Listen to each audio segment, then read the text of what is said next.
This episode of Own the Grey is brought to you by I Am. Discover your unique talents, realize your potential, and align to your path. Take the first step to uncover your life purpose by visiting deborahjones.ca/courses.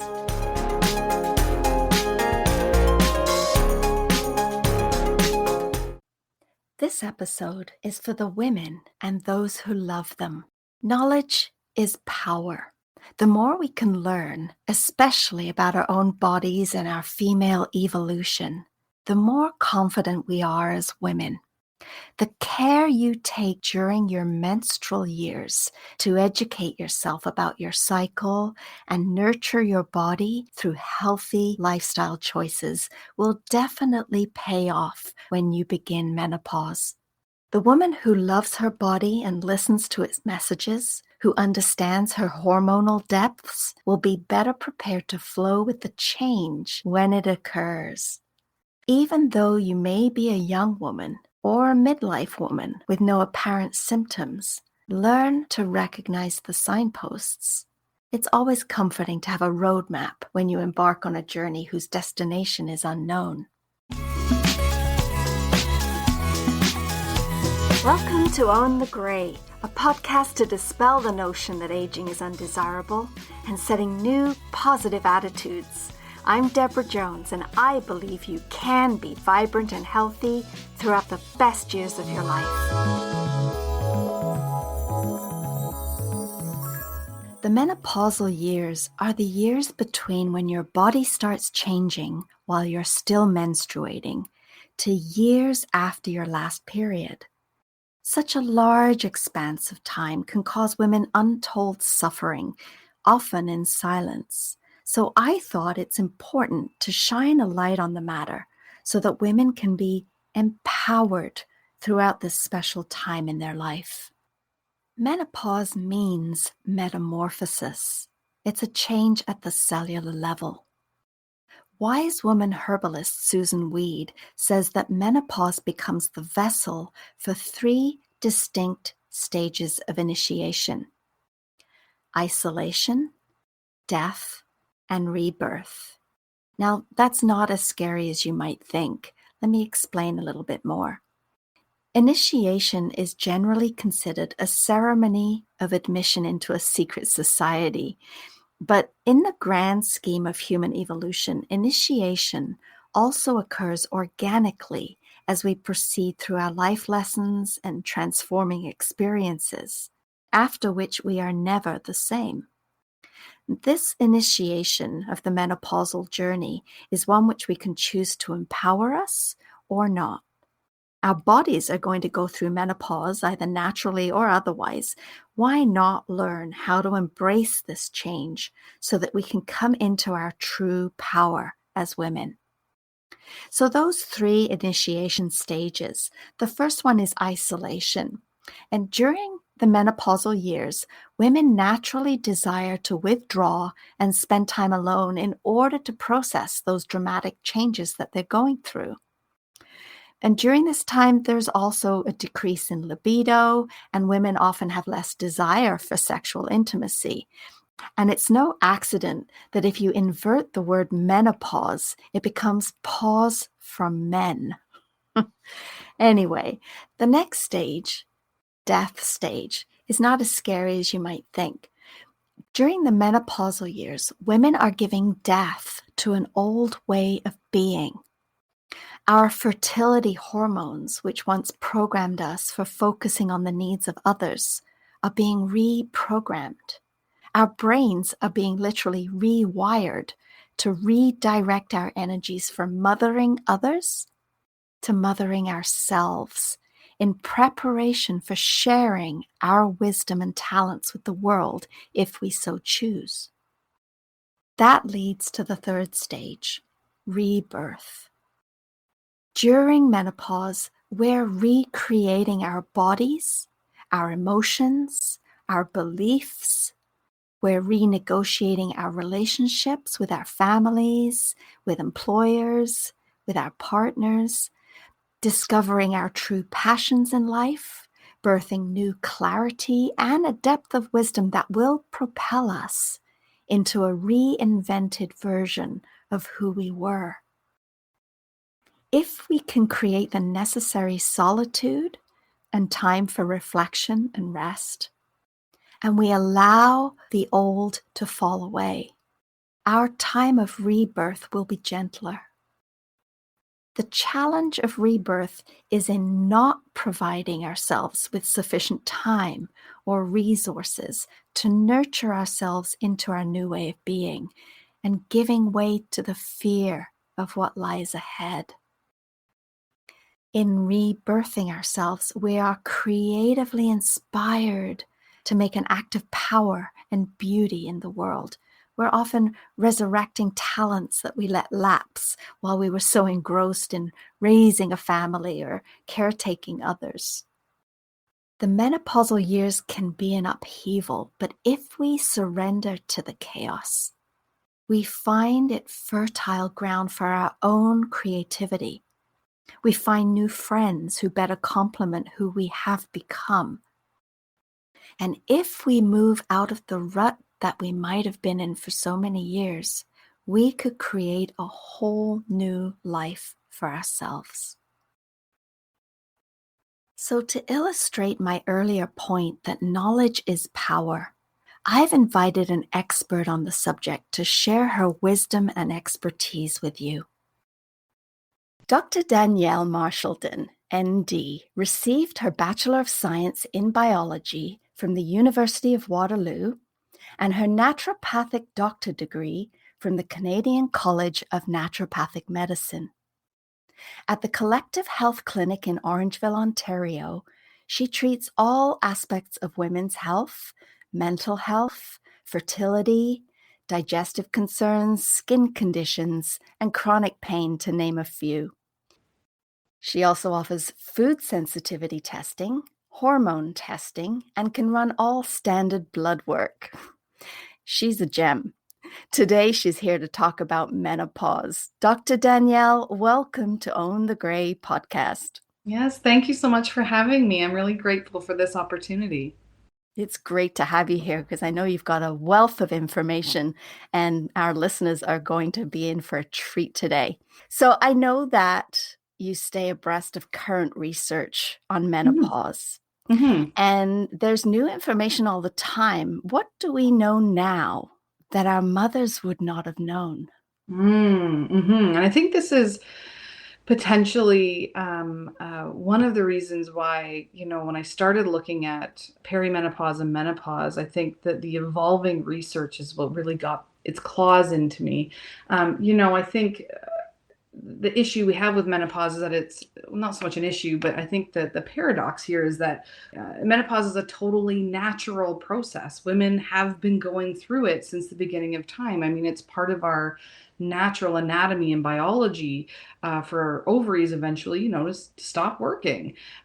So it's always just sort of been accepted and historically been pushed to the side as something that just happens and we just need to suck it up and move through it. But I think over the past, more so in the past 2 decades, so really since 2000, early 2000s, some of the research coming out is, both some of it, at times seems mind blowing and other times it's really, really empowering. So I think the biggest thing that we need to recognize as women is that menopause, while it is a natural process that, yes, all women are going to go through, what we know now is that we are treating it more like a diagnosis to be treated rather than something we need to suffer through.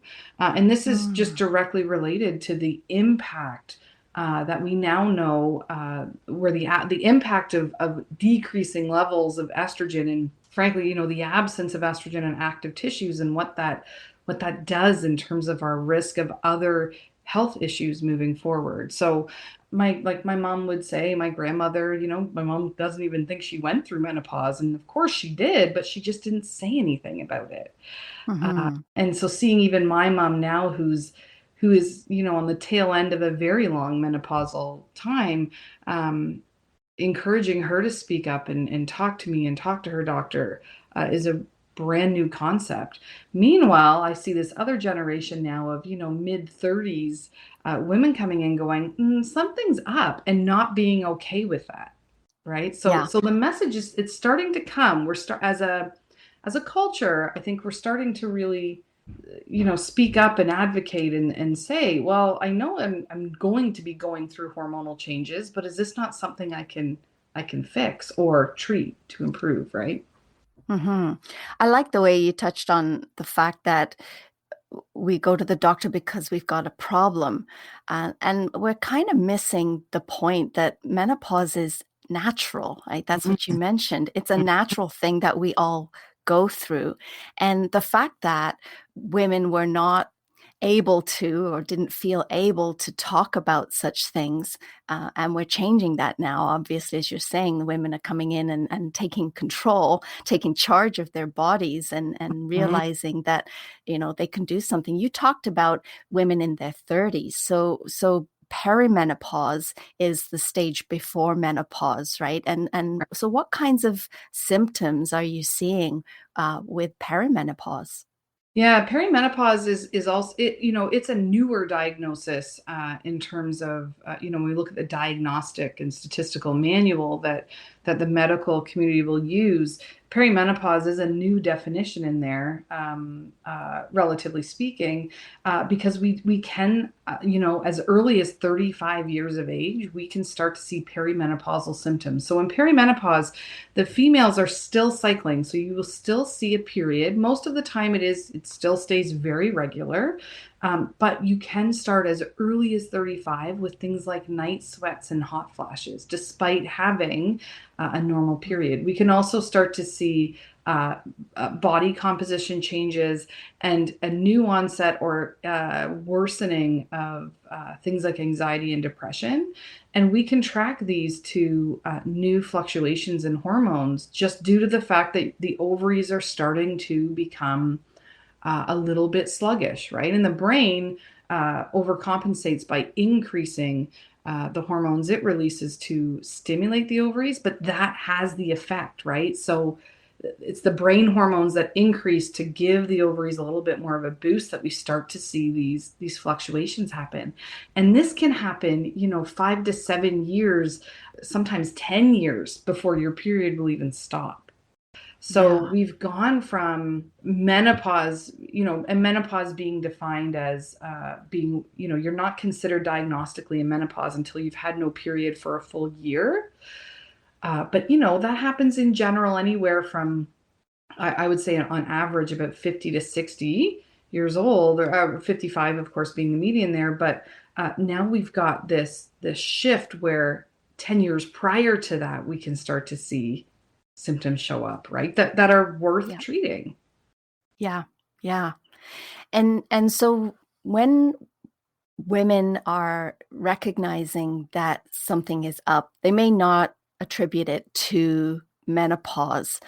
But what I have heard is that MDs, medical doctors, aren't really interested in the hormone aspect of women's health. They're more interested in giving the remedies to the symptoms. What can you tell us about that? Sure. And I mean, I do remind patients that, our current medical system is one of reaction. To ask your family doctor or gynecologist or whoever it is, your endocrinologist, to treat you from a why instead of a what, right? Is potentially asking too much of a medical system that's just not set up that way. So I don't blame MDs for not treating symptoms because that's their model of medicine.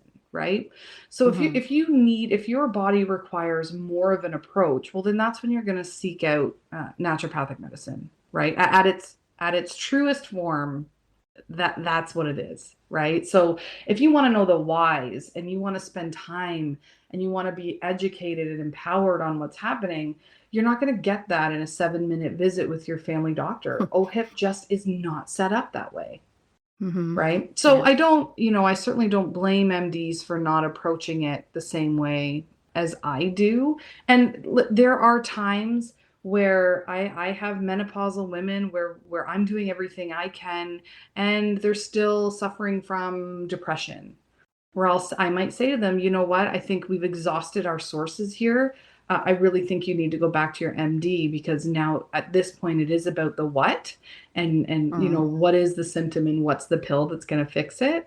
Um, Instead of why do you have the symptom, and what can we do to start at the why aspect.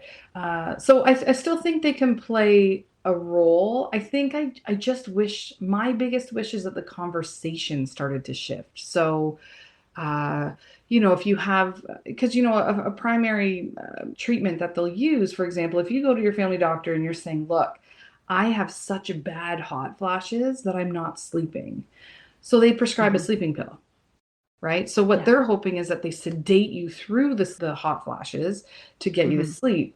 I just wish the conversation shifted a little bit more, and it should, because if you do look at current research, we have enough evidence showing it's treating menopause, even in asymptomatic women, reduces their risk of things like heart disease, Mm. and so much so, I think there's also this really interesting dynamic with MDs. So back in 2001, there was a women's health initiative study done that basically, and it stopped mid-cycle because they found that giving menopausal women estradiol, using, one of the treatments was called Premarin. It's a equine, or a horse-based estrogen, Mhm. was increasing the risk of breast cancer. So they halted the study, and since 2001, there's been a ton of evidence that has since largely refuted that, and it's also,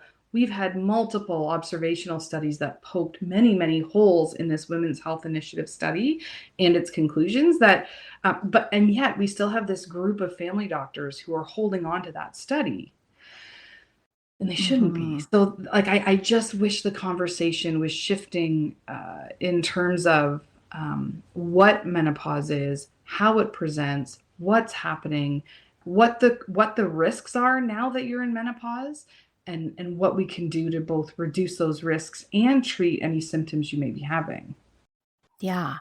So talk about those risks, the things that, um, if we don't manage menopause, what are the risks? Sure. So, the one that we've known about for a while is certainly bone health. So we know that when estrogen levels decrease in the body, there is a signal that starts to have that tells the body to start leaching calcium from the bone. So, we can see a decreased bone density.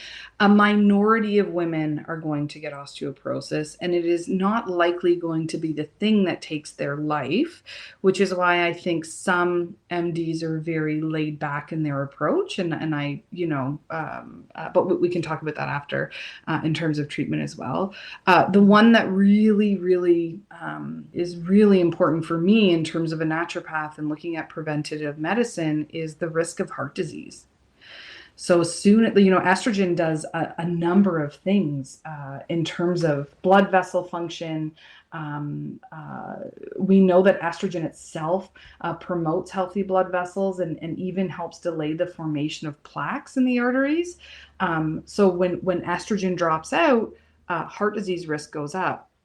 And I think what's frustrating for me too is that the first thing a lot of women, and as a culture, we think of hormone replacement, we panic and think, but what about my risk of breast cancer? Mhm. Again, that has been largely refuted. Like, I do not have any concerns if I take a female who is relatively, very healthy, and I give her hormone replacement. I am much more, my goal there is to reduce her heart disease risk. Mhm. The most recent statistics that we have are from 2014. And when you look at the age brackets between 60 and 79 years of age for women, in terms of deaths, we have 76,242 deaths from heart disease and 18,461 deaths from breast cancer. When you go higher, when you look at the age bracket of 80 years and over, we have 187,680 deaths from heart disease and only 10,991 deaths from breast cancer. So the Mm. focus here, this is where I'm saying to my female patients, like, listen, the way we're going to keep you healthy and alive and well as long as possible is by we got to reduce that heart disease risk. Yeah. Right. Yeah. And then, sorry, I went on a little bit of a tangent there. The other concern, of course, is the Alzheimer's risk. So estrogen itself also plays a very fundamental role in reducing Alzheimer's, and it does so. It's a very dynamic effect on it. So estrogen itself will increase the growth of nerve cells. It will regenerate axons, and it will also decrease the nerve cell death that happens in Alzheimer's. It decreases the buildup of both the tau protein and the beta amyloid plaques, which are also largely at fault for the outcome of Alzheimer's. So it not only reduces the production of things like the beta amyloid plaques, but it also protects against the damage of the beta amyloid. So like, to me, it just, and for me, oh gosh, like my grandmother, who was now full blown Alzheimer's, she's got several sisters, and her mom, like, it's very buried in family history. And I just think, and I think of my dad's sisters. I'm like, listen, ladies, like, we can get on top of this. Like, you don't need to, because they've just subscribed to, well, that's going to be me, because it's through the females in the family. It's so heavy. But I wish I wasn't, 12 when she was going through menopause, because I feel like I could have done something. But yeah, if you knew then what you know now, right? yes. Oh, yes. But that's, I think for me and for you, the fact that we know what we know now and that we're doing our best to share that information. That's why we're doing the podcast today, isn't it? Is to share some new information. There's maybe even some beliefs and thoughts that are not correct anymore. And you've touched on some of those as well. And you joined us for a Red Tent event on the subject of perimenopause and menopause, and women just loved that. The feedback was amazing. They went away feeling empowered and with a positive feeling about this special time in their lives. And that's basically why we decided to do this again. What information do you think women need to know to help them to be more empowered? Yeah, so I think the first thing they need to recognize is that menopause is not just defined, or a symptom of menopause is not just the absence of a period or hot flashes.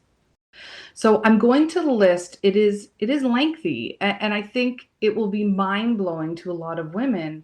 I'm going to list the symptoms of menopause because I think a lot of light bulbs may go off here. Go ahead.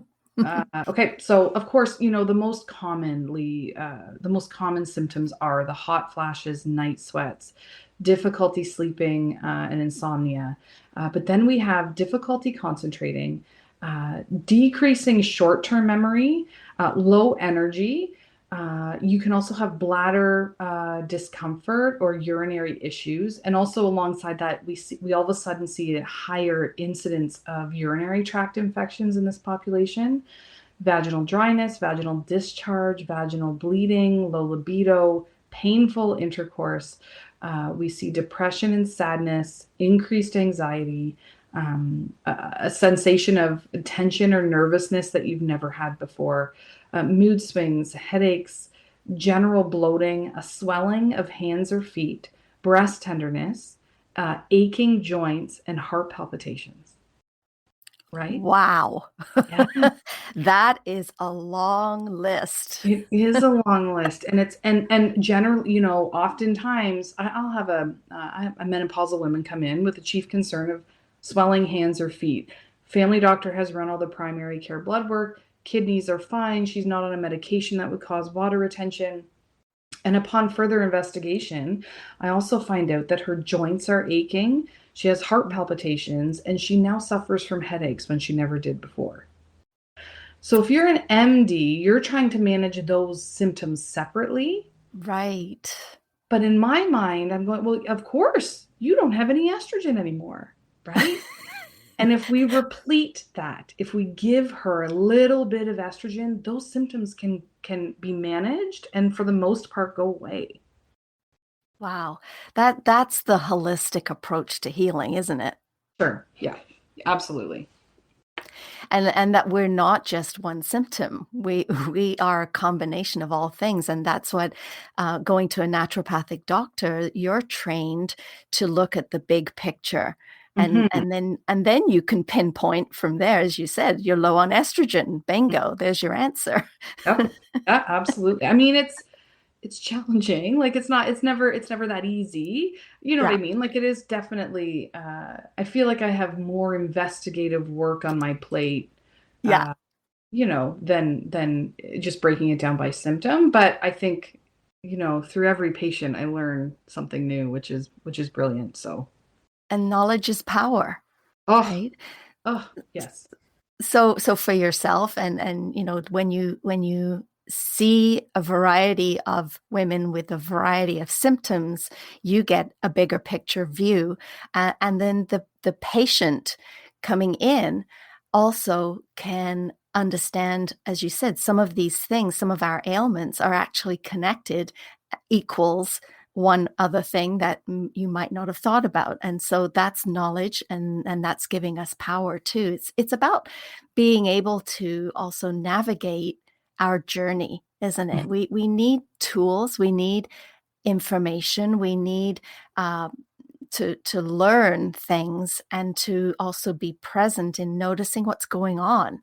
Oh, I hear, that people have some symptoms that they just brush off, like, oh yes. well, I'm getting older, right? Yes, sure, sure. I hear it all the time. I hear it all, and to the point where, especially around sexual health. So, well, I am having vaginal dryness, but it is what it is. And I'm going, what? No, no, no, no. Hold on a second. Like, you don't have to suffer. Like, I can bring you back to your 25-year-old sexual, like, you don't, this doesn't have to be it for you. Yeah. Right. And that's great. The other piece too, to tag on to what you were just saying, sometimes in my clinic, all I have to do is do the education piece. So they may have a symptom that is really hard to manage. And when I trace it back for them, when I make sense as to why they're having a symptom that is happening, the insight they gain from that, it's almost like their body can they take that information, they integrate it into their conscious, thought process, and all of a sudden they can now manage, Mm-hmm. right? That insight, like you said, knowledge is power. Insight is calming, right? You can Yeah. ground someone just by saying, there's nothing wrong with you. Mood swings, right? So a female Mm-hmm. within her first year of her period stopping, people are saying to her, "What's happening to you?" Or she's saying to me, "I don't feel like myself." Yeah. Explaining, Feeling crazy, right? Feeling yes, or being crazy. Yeah. called crazy or being Yeah. told, "You need to do something." I also hear that a lot where partners are giving some kind of ultimatum, right? Mm, You need to do something about your mood swings or I'm out. yeah. And when I hear conversations like that, I say, bring them in. I want your partner in Mm-hmm. here because empowering them is also important, right? That's interesting. Yeah, it's we're not an island, are we? No, no, no. And I think just educating everyone that your symptoms are having an effect on brings empathy and compassion into a conversation that gets to a point that's very cold, right? Yeah, that's a really great point. So that's what you do. You can say to your patient, bring in your partner and let's have the conversation. Yes, yes. And they're just as happy to have the conversation as well because they're desperate, right? Like they Yeah. want to know what is happening to my wife, Yeah. right? Yeah. Yeah. Yeah. Oh, that's awesome. That's all about the empowerment, right? Once Yes. we understand, then we can, as you said, be calm. Then we Mhm. don't exacerbate some of the symptoms that we already have, like the depression and the anxiety. I'm sure it can help to calm that down too. Because I find in my practice that it's about feeling out of control. Mm-hmm. And so if we put the power back in our hands, we're in control again, or the perception of being in control is what makes us feel calmer. And Yes. so that's why knowledge is power, and knowledge Mhm. is calming, and Yes.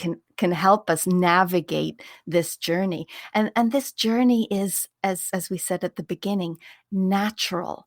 There's Mhm. nothing wrong with you. Your body is changing. Yeah. Yeah.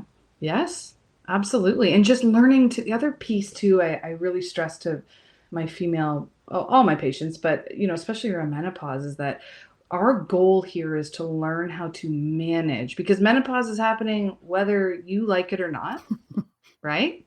And Yeah. I'll say the same thing to the partner. Like, look, you're no spring chicken either. But we've got to learn to roll with this and manage it, and we're not trying to, stomp a fire out. We're trying to maintain quality of life, prevent future health issues, and just and manage, because there's the beauty, right?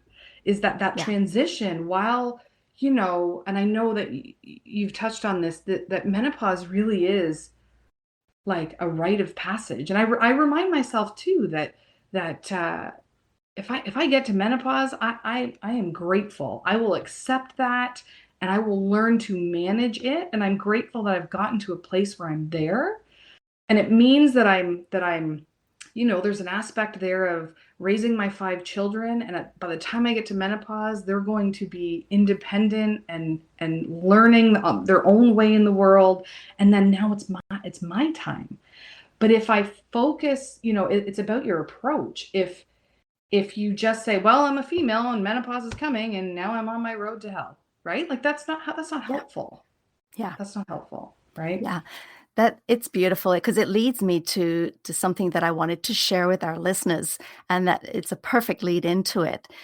It says, although menopause is a natural, inevitable process, women do have control over how they pass through this special time of life.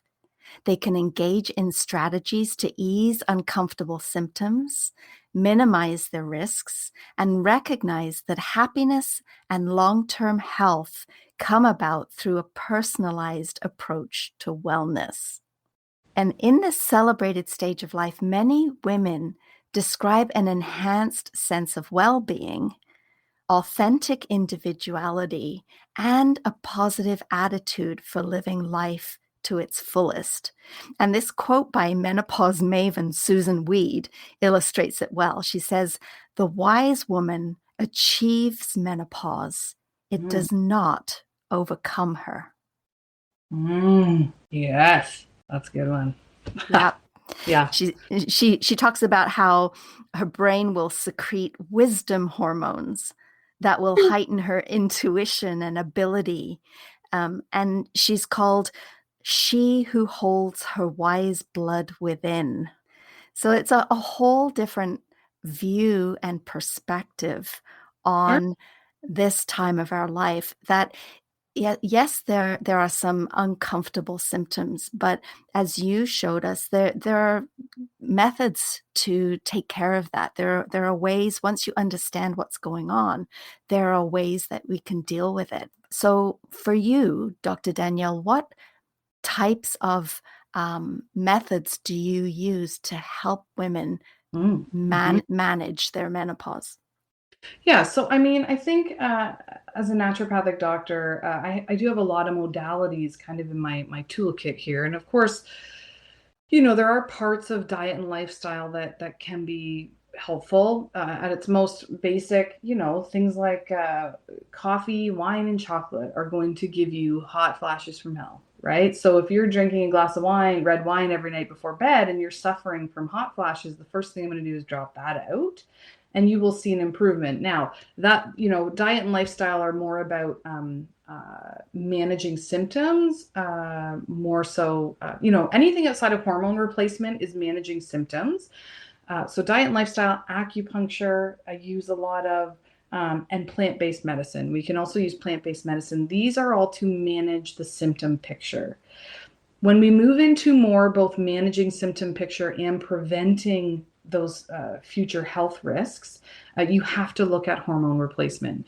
Now, because I am in Ontario, NDs, some NDs will have prescription licenses and others won't. I do have my prescription license, and this does allow me to prescribe bioidentical hormone replacement.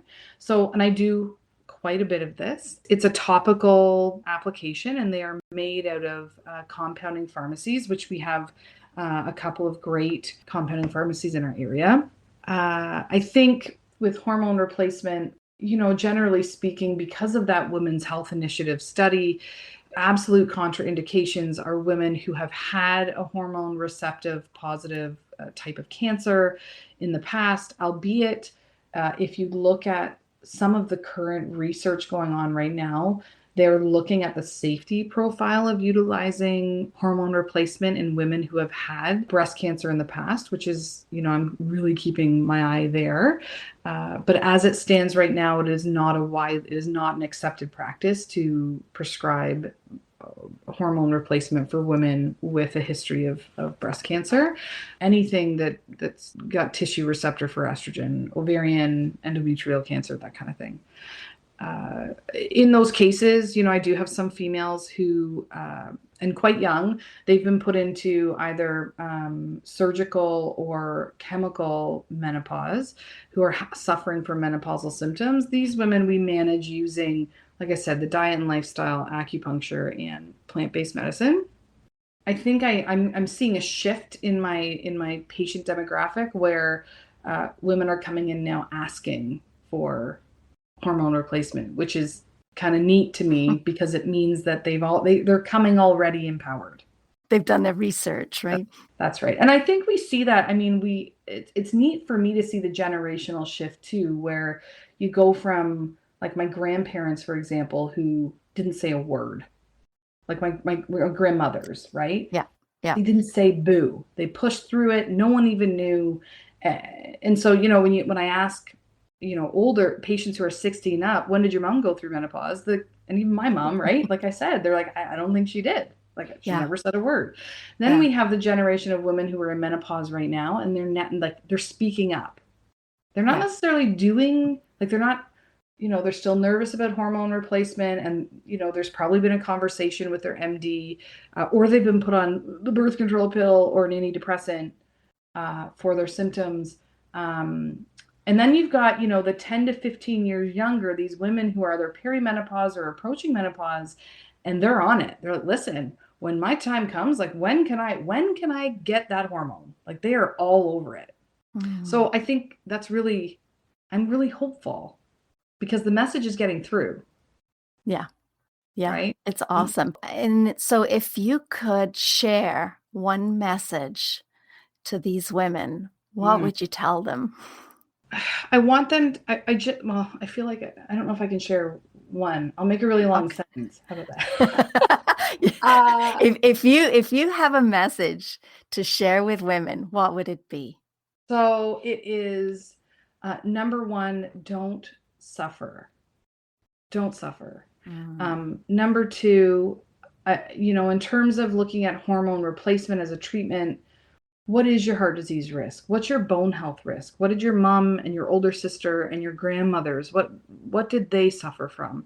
In terms of looking at hormone replacement as a treatment. The other thing too, it's also very laid out in evidence that the sooner you treat menopause, the better. So for example, if a patient comes into me and they're 65 and their last period was greater than 10 years ago, I cannot use hormone replacement as an option because we can see the flip, the opposite.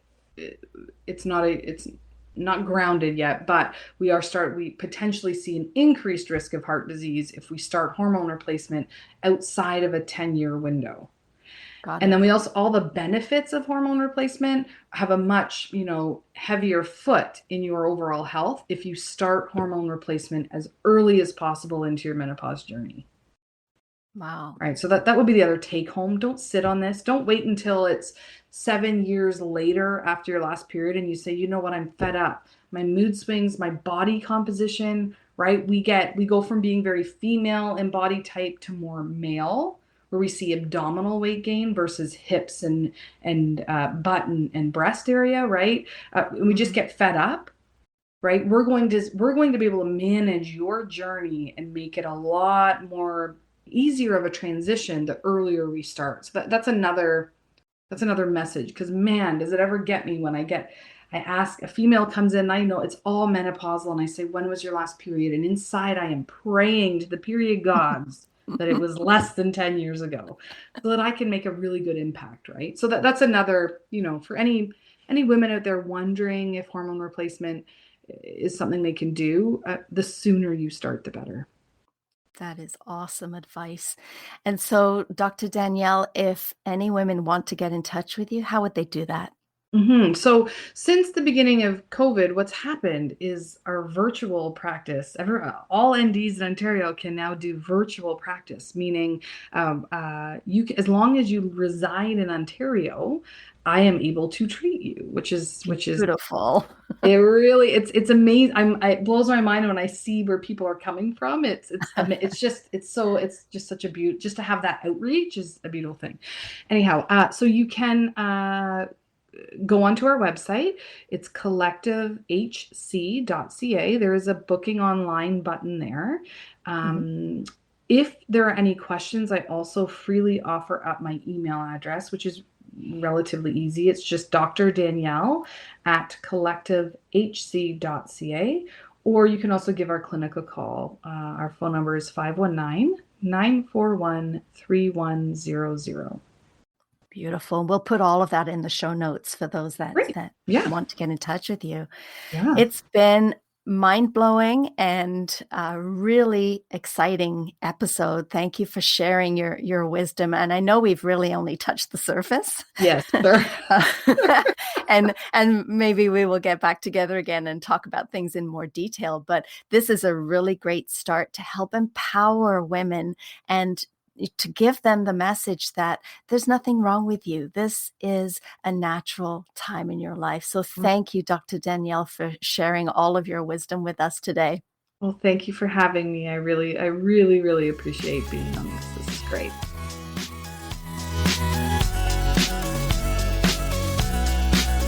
Go to ownthegray.ca to follow us and listen to more great episodes.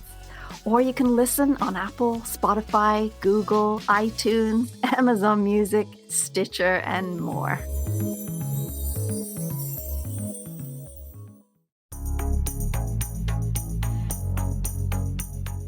This episode of Own the Gray is brought to you by I Am.